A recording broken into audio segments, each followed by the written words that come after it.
Welcome to Shillong तीर। तो like करो, शेयर करो, कमेंट करो ज़्यादा से ज़्यादा। तो भाई लोग, तो 28 तारीख 7 महीना 2026 के लिए मैं नॉर्मल गति, हिट गति और हाउस देने वाला हूँ। तो भाई लोग, अभी देने वाला हूँ मैं हिट गुटी में रहेगा 51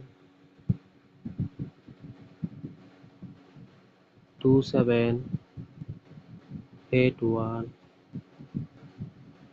37 35 85 25 53। भाई लोग, ये 6 गुटी हिट है, आप लोग हिट करके खेल सकते हो। और वीडियो अच्छा लगे तो लाइक करना, शेयर करना, कमेंट करना। अभी मैं नॉर्मल गुती दे रहा हूँ। नॉर्मल गुती में रहेगा 57 23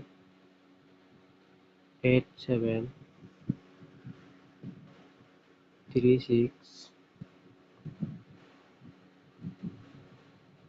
59 21 89 31 5 6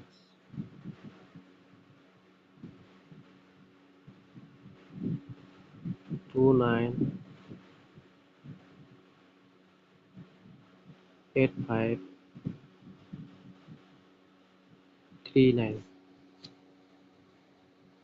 भाई लोग, अभी मेरा हाउस देखना। हाउस होगा, मेरा हाउस होगा 5 2 8 3। भाई लोग, लाइक करो, शेयर करो, कमेंट करो ज़्यादा से ज़्यादा, क्योंकि मैं हर दिन सक्सेस दे पाऊँ आप लोगों के पास।